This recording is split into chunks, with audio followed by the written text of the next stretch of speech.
How is everybody? Fighting the pollen. My wife is fighting a severe migraine, so she won't be with me today. And this one is pretty tough. I hope we don't end up in the emergency room for the day's over with, but we could. Melford, would you pray us in before we start?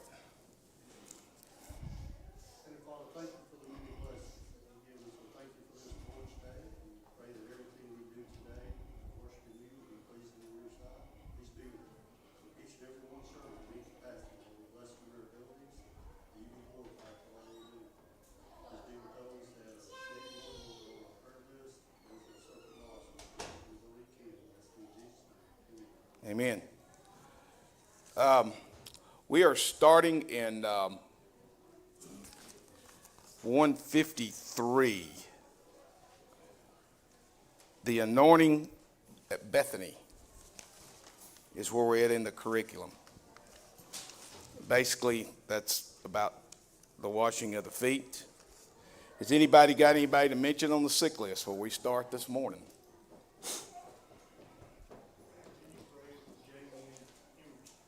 Jamie Emerson, is he from you? Huh? Cancer. Jamie Emerson. Let's be sure and mention him in our hearing. Who? Okay. Marcy McMillan? Yeah, I saw her earlier this week. Really? Let's keep Marcy in our prayers. Today? Okay.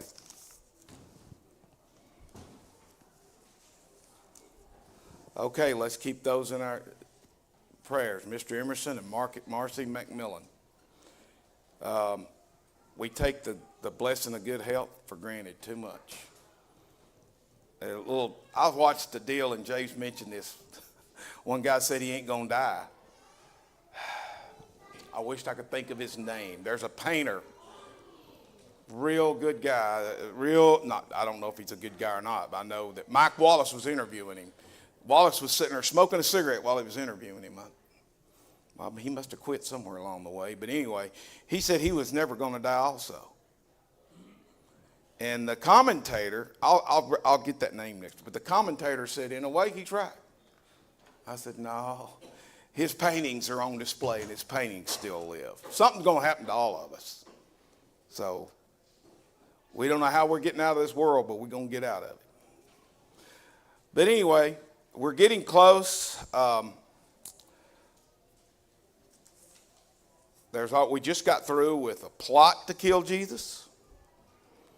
They're getting tired of this. They're getting tired of him controlling everything, and he's getting in their mud, and they don't like it.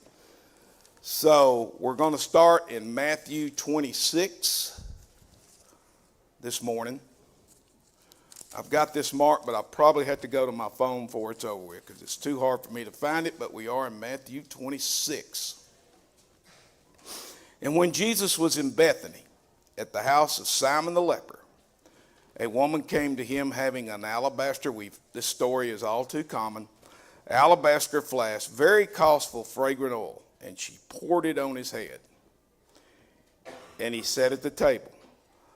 But when his disciples saw it, they were indignant, saying,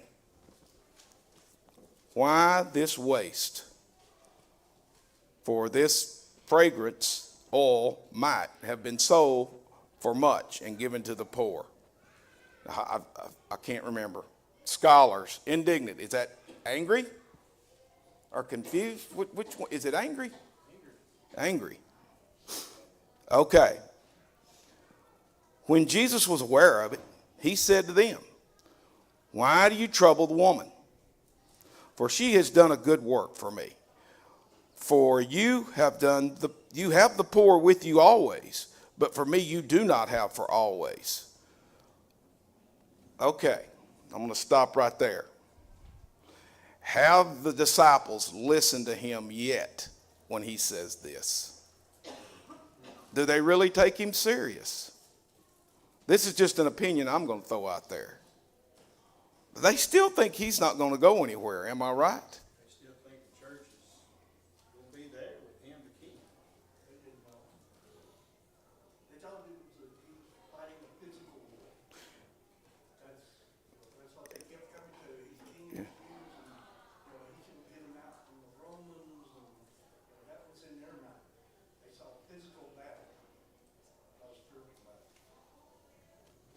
Everything, they didn't believe that there was actually going to be a hereafter, did they?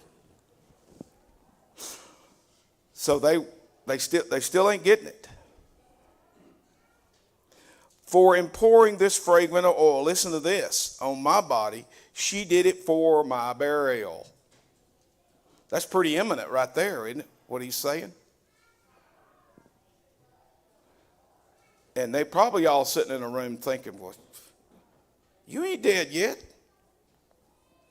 I mean, this day and time, they didn't even, and I guess I'm going down a rabbit hole again, but you sure ain't going to embalm anybody today before they die. So, and they didn't, Scott, did they do it then? They didn't, did they? Yeah. I don't even, because it was against what they believed, right? Well, they had their own rituals for cleansing. They had to be buried pretty quick.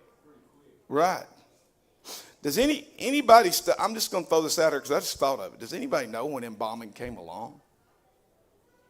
Well, the Egyptians started something kind of like that. They did. It wasn't exactly that, was it? It wasn't the same thing. Probably pretty early. It's probably pretty modern, I suspect. Number one is they had to come up with the stuff to embalm you with, the chemical, right? Yeah.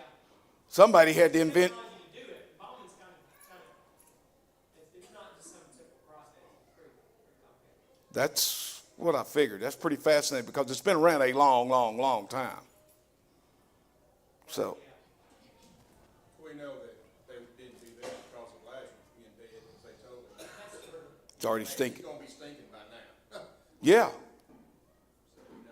So, assuredly I say to you, we're moving on to verse 13, wherever this gospel is preached in the whole world, what is this woman has done will also be told as a memorial to her. So we studied that last week. No matter what happens, the gospel's going to be preached. This keeps coming up again. That's what he's got on his mind, isn't it? Even through all this. That's what he has on his brain right there. Here's a good proof that Jesus' word comes to pass. Here we are, some 2,000 years later. Who are we talking about? This woman right here that Jesus said we would be talking about. So 2,000 years later, these words spoke. That's right. And most people never take, that is a good analogy to use with somebody that really doesn't believe. And we're still mentioning her. Any other comment before we move on to 155? 155. The preparation for the beginning of the Passover. So, he uses, before we get into that, he uses the Passover to commemorate the Lord's Supper. Isn't that kind of ironic?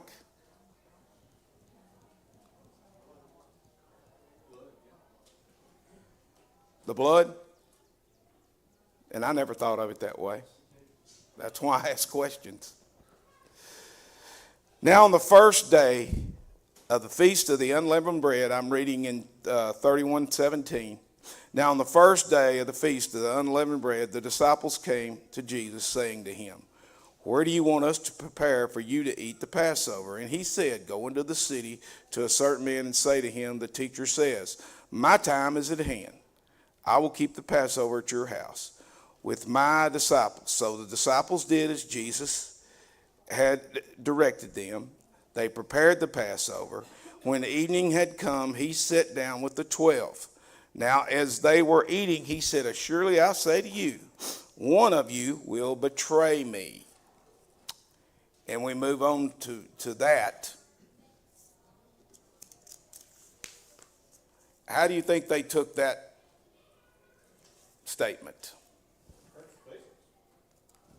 Took them back. Now, we've done all this for you. and we bent over backwards for you, and now you're saying that we're going to, and I mean, this time they went in town and got the donkey for him to ride in. They've done everything he said do, but now he's saying that one of them's going to betray him. We kind of shift gears with this. He doesn't identify his trade. He just says it. He does not identify who's going to do it at this point. We're going to skip over to John 13, 1 through 20 and talk about Jesus. And we've done this before. There's a lot to add. We're going to talk about Jesus washing the disciples' feet. So we're going to move over to John. And I've got it marked in these hard turning pages here.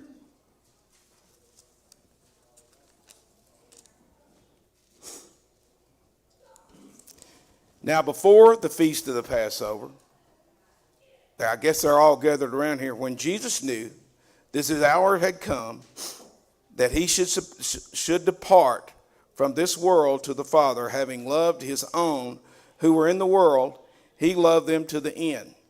And the supper being ended, the devil having already put into the heart of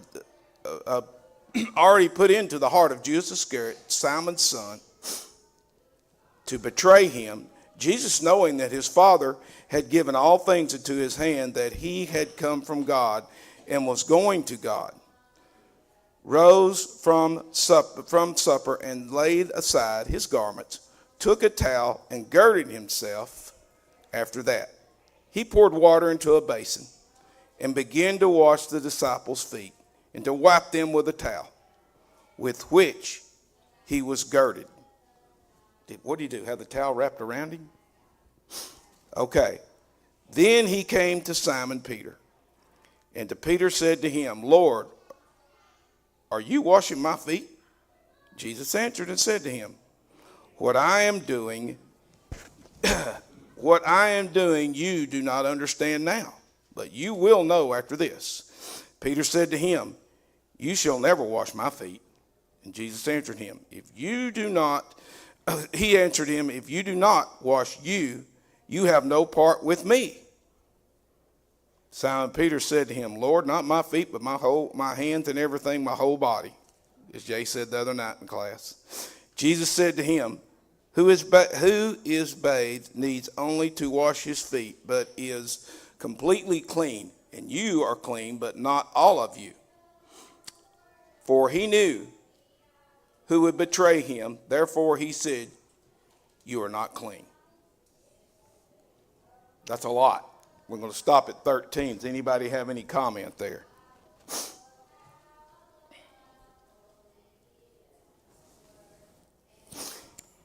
In 13:11, a commentary says, ancient hearers would not be troubled that John repeats Jesus' statement in different words.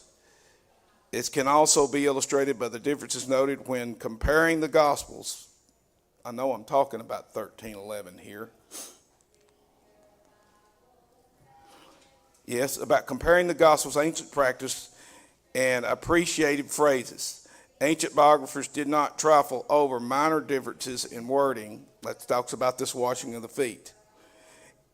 We go on to 13 in the commentary. If then your Lord and teacher have washed your feet, also later rabbis emphasize teachers' humility. They continue to value social rank. Disciples serve teachers rather than reverse. Is the one act of service specifically not expected even of them was dealing with the master's feet.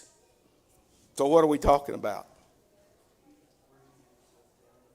That's exactly right. He's serving them. So Think about it, the apostles, what have they known about past kings?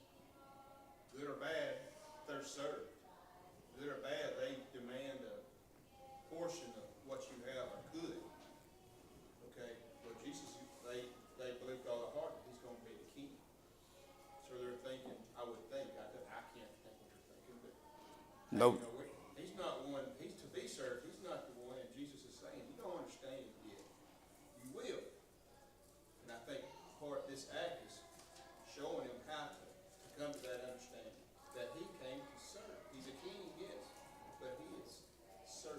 That's right. And I want to talk about, and you straighten this out, because when I ask questions, I still don't get the answer. Let's take Peter's position here. You ain't going to wash my feet. Explain that one for me. He's thinking, I'm supposed to wash your feet. You're the king. Okay. You know, you're to be served because you're the king. Did he feel, okay, and I believe you totally, but I believe a little bit of that too, and I want y'all to, he kind of felt funny about it. Huh? The thing about this, a lot of people look at this as the washing of feet as symbolic, but that was what they did. They wore like a sandal. You're stealing my thunder, Sammy. Go ahead. I'm sorry, No, that's all right. they walked everywhere they went. So, washing of, you didn't go eat. We don't eat today without washing our hands. They didn't eat without washing their hands and their feet. They didn't want to go in dirty. That's the thing. They wanted to be comfortable eating. Okay, and Can you imagine the dust that came off in that bowl? yeah, and the thing is, you got to remember, the Jews here are under Roman rule. They have been slaves, okay? That they've been the ones that's washing the feet, you follow me, of other people, okay? So this was a very big deal for one, especially if, their eyes level of Christ, in the physical world, for him to come down and wash their feet. Again, they were slaves, and they washed other people's feet. Now you've got the one, at the top who's washing their feet. And that was messing with their mind, so to speak. Okay, I haven't got a map here, and this is in Bethany. You've been there. I don't know anybody else. Jay, you hadn't been overseas with the depot? Well, I've heard stories about people that come in from that part of the country, and I'm going to cover that with a blanket because I don't want to show my geographical ignorance here. Don't we have Indian summers? It gets pretty. I know it's hot in the day, but I don't know if they did a lot of walking at night. But didn't it get pretty cold at night? Well, they did, but they were real cautious, and again, people don't know, they have something called a sand viper, or desert viper, that buries up in the sand, and everybody knows the frog, has the eyes up here, where he has, his eyes are up, and he will put his nostrils and his eyes up, and he will be buried in sand. It's just like a copperhead or something here. I mean, you don't see them. There's no way you can see them. And they will jump out and they will afraid. You have to walk by, you get popped. In other words, they're offensive. They'll come after you. Yeah, they're very aggressive. I mean, they have to be, they get stuck in the desert. Any other comment on that? That's When you go on down and read a little further, you're gonna see the reason he did. Example, his disciples, example for us to be servants, not arrogant, high authority. He's letting know we're to be a servant, not somebody that's sitting in the high seat. what verse are you in, Kenneth? What verse are you in John? 16 and 17. Yeah, it carries us through 20. Would you mind reading that? Well, you can go ahead and read, you can go right along. Okay, I'll continue on. We're going to start back. We're going to start in 16. Most assuredly, I say to you, a servant is not greater than his master, nor is he who is sent greater than he who sent him. If you know these things, blessed are you if you do them. I do not speak concerning all of you. I know whom I have chosen, but that the scripture may be fulfilled, he who eats bread with me has lifted up his heel against me. Now I tell you before it comes, that when it does come to pass, you may believe that I am he. Most assuredly I say to you, he who receives whomever I send receives me, and he who receives me receives him who sent me.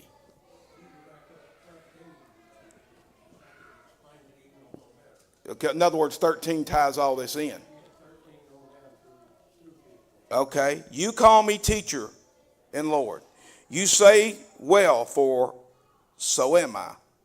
If then your Lord and teacher have washed your feet, you also ought to wash another's feet. For I have given you an example that you that you should do as I have done to you. Most assuredly, I say to you, a servant is not greater than his master. Mike, maybe, as you read through this little thing, just kind of backing up a little bit, this happened after they ate their meal, okay? Okay, It says after they ate.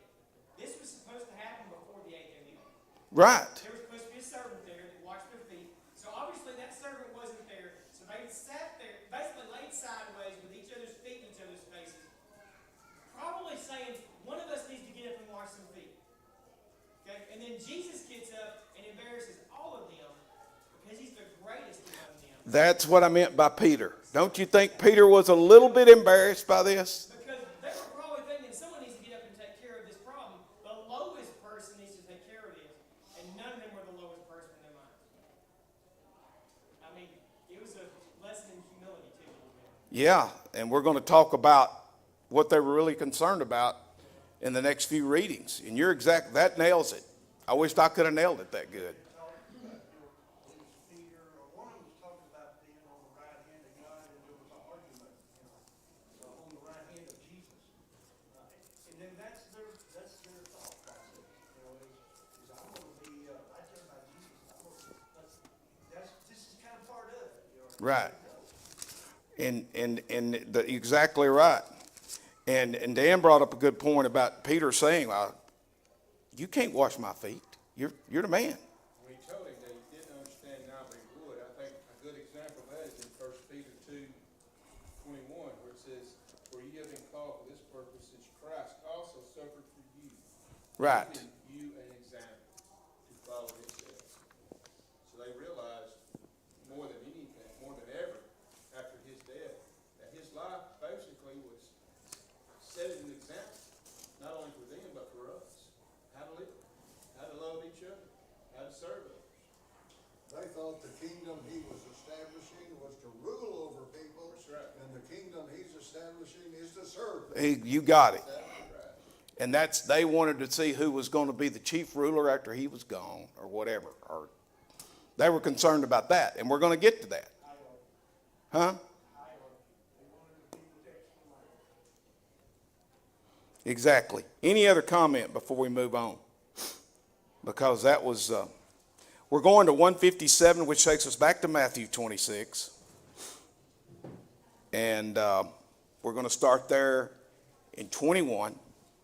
Now, he first said what? I'm going to be betrayed.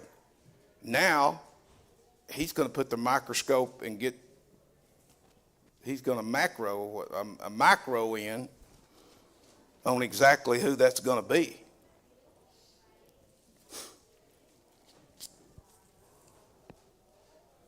Let me make sure I'm in the right. We want to go to verse 21 and 26.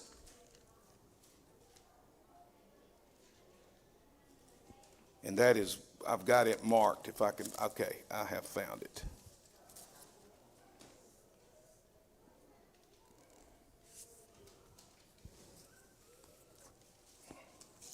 As they did eat, I'm reading out of the King James now. He said, verily I say unto you, that one of you will betray me. And they were exceedingly sorrowful, and began every one of them to say unto him, Lord, is it I? And he answered and said, he that dippeth his hands in the dish with me, the same will betray me. The Son of Man goeth, and it is written of him. But woe unto that man by whom the Son of Man is betrayed. It would have been good for that man if he had not been born. Then verse 25, it says, then Judas, which betrayed him, answered and said, Master, is it I? He said unto him, thou sayest it. That's a very important verse.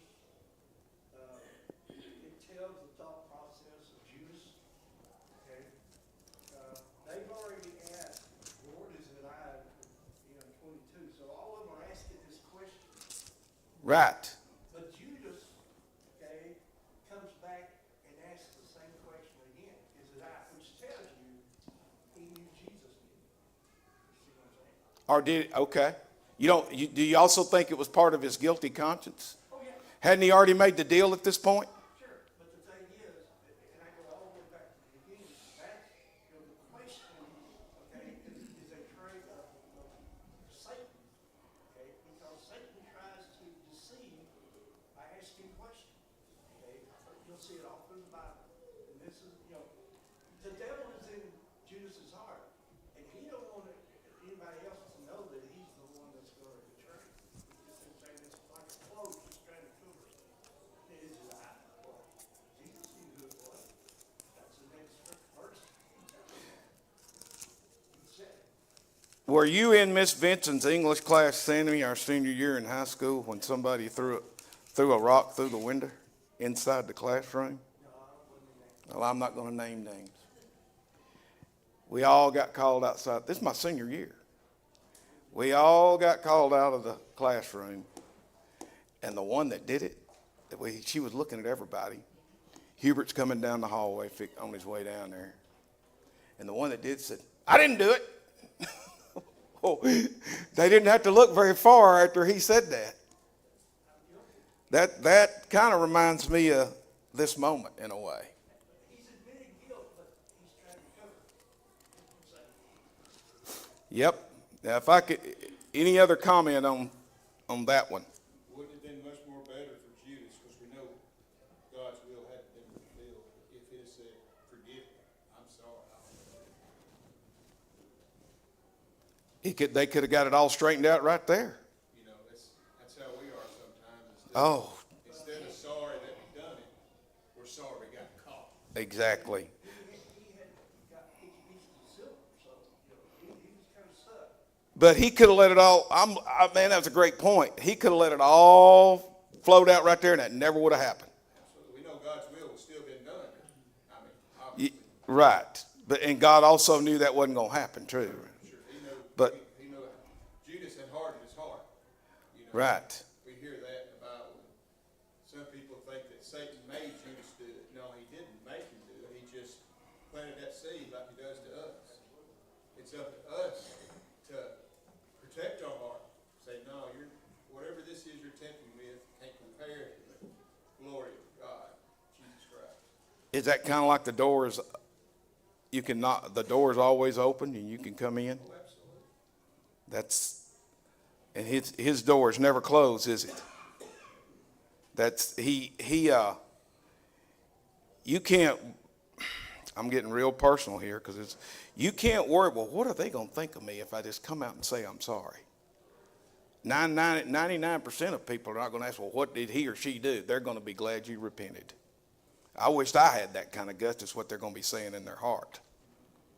And we have to, when somebody does that and truly says, I'm sorry, we have to be willing to take them back with open arms. And I know that's off on a different, but we have to make it comfortable for people to do that. And I don't know if that's one of our faults today or not. It's probably mine. Is you've got to make the door, have the door always open. Let's go to something that's along the lines. Let's go to 22, 24 through 30.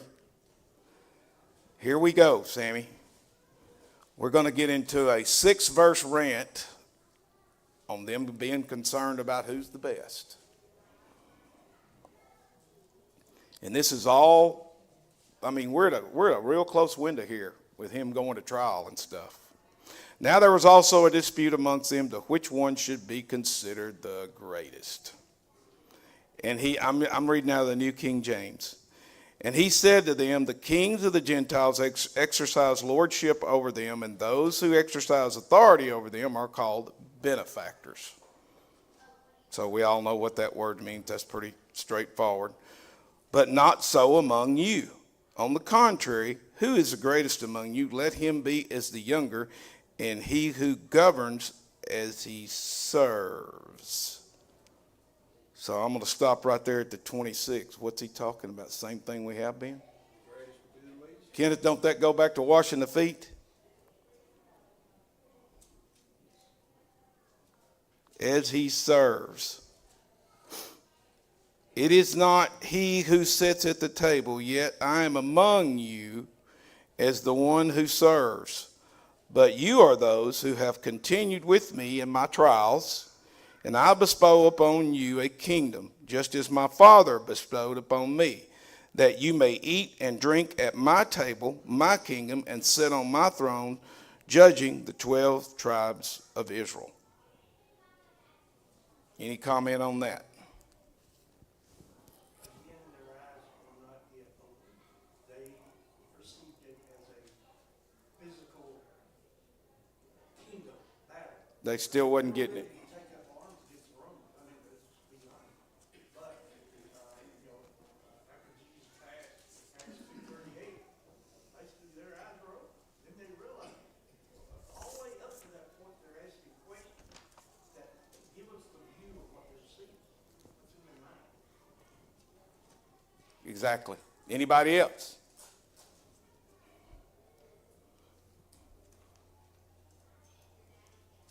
Let's go to Luke 22.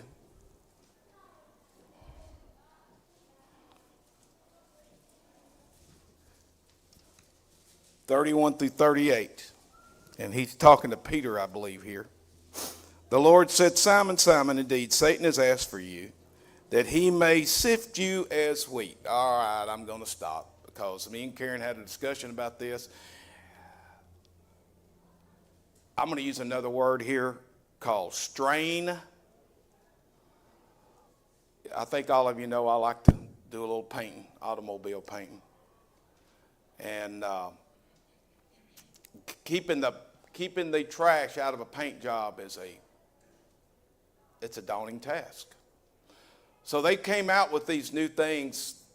It's a cup that goes, it's called a HV, it's some kind of environmental. I'm not going to use the famous acronym. But on the top of that gun, it looks like a cone, and your gun fits into the top of the cone, and it's got a strainer. Then when you turn it over, the strainer's sitting right here before it goes into the gun. And I know it's hard to understand because I'm not visual enough, but I take paper strainers and pour it inside that little container before I even turn it over. I strain it twice to sift all the particles. So I was overthinking this, of course I always do. He told him, what if Jesus told you the devil's going to sift you like wheat? How would that make you feel? He's done all this, and he sit there, and he said, let me get back into this right where I'm at.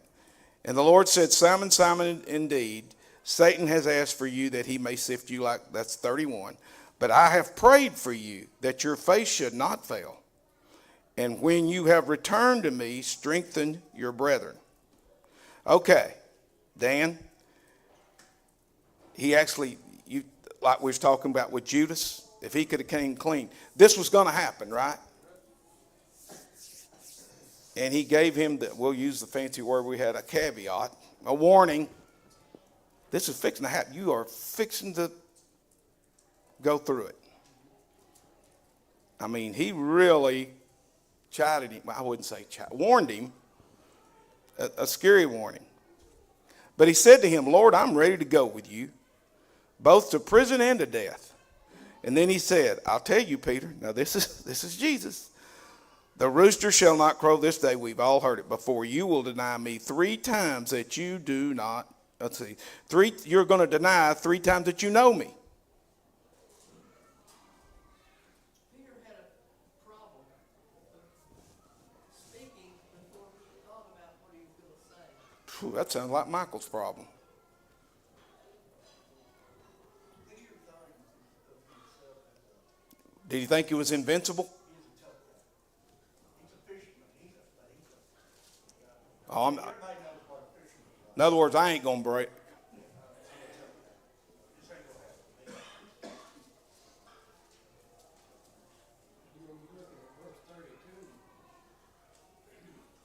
Jesus told him that you may not fail, but when you do, when you return. So he knew that Peter was going to return to him.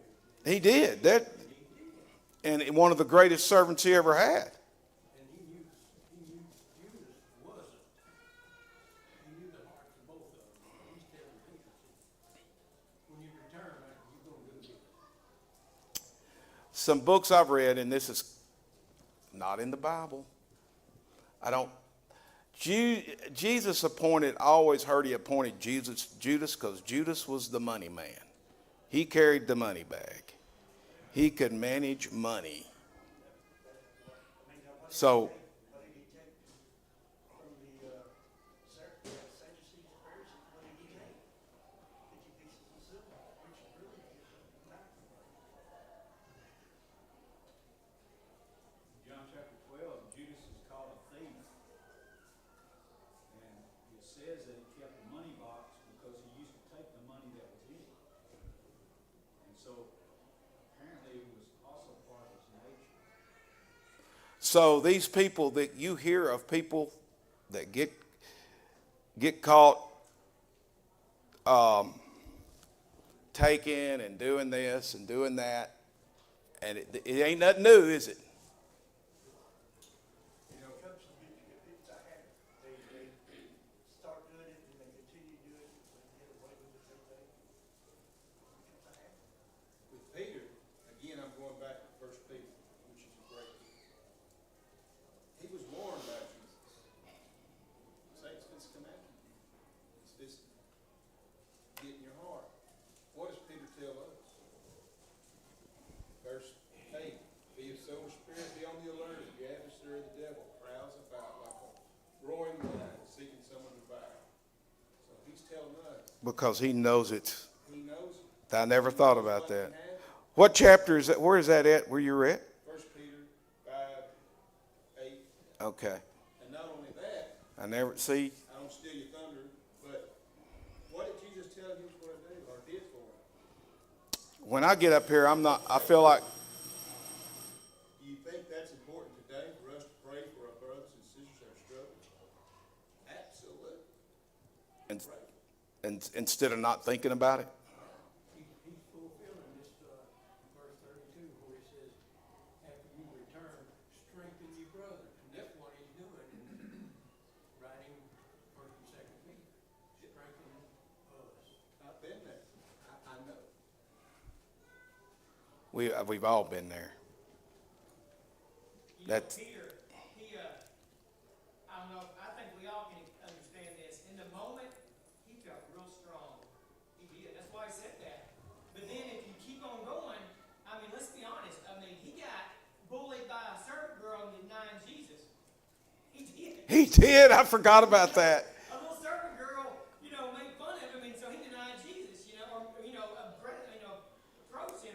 I hope this lesson carries us to that. But when it really happened, he wasn't strong. And sometimes I think we can sit in church and go, man, I would defend Jesus to anybody. But a person at the grocery store might say something, we might back up. We might back. You know what I mean? Right. Karen brought We've something. been in the same place. You just hit a nerve. Do y'all remember in '99 when the Columbine shootings happened? I was worried about work and coming out hanging my head. Oh, it's been a horrible day. And then I caught myself, and I heard somebody else I didn't even know this had happened because you couldn't listen to the news where I worked. And then I heard about that, and I said, man, you ain't got nothing. There was a girl there that Clebo, you remember this, Scott? Yeah. Clebo and Harris were the two guys that did the shooting. They were disturbed kids. I'm not going to blame anybody here. They were disturbed. I'm going to leave it there. And if you remember the story the way you're shaking, tell us the story. Well, she's sitting under a table in the library, and if you gave me time, I can remember her name because I've got a lesson I do on her.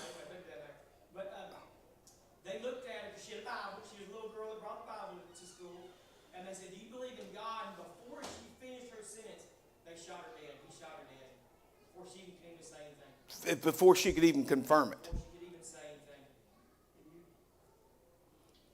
And you got to ask yourself, what makes somebody do that? Huh? It is. Yeah, but we're aware of that. People look at, and I don't want to get on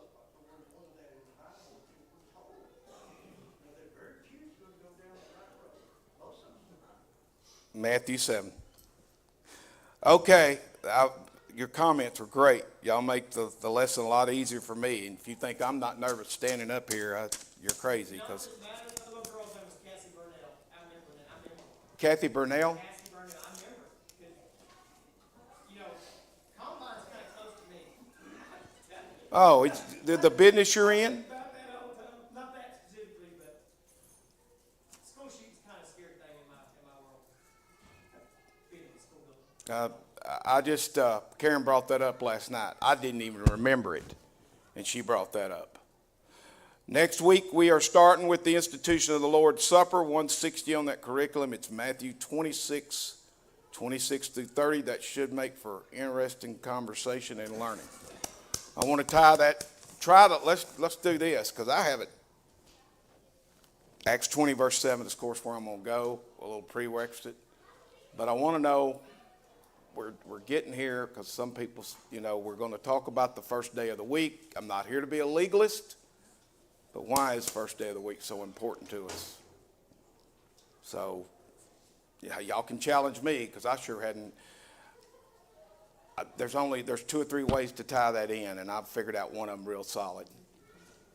And that's enough, but there are other ways to tie it in. So that's what we're looking at next week.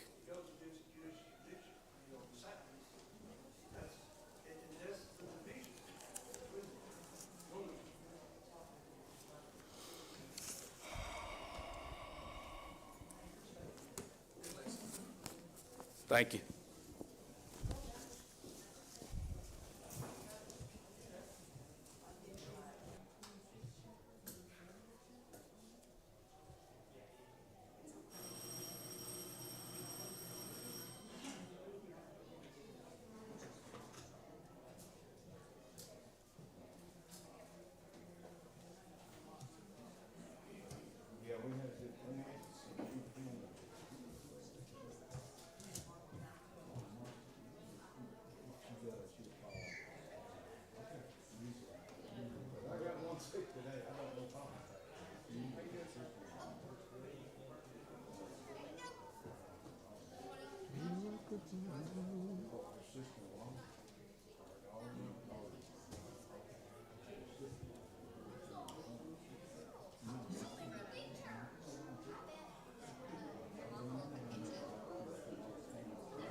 Hey, boy.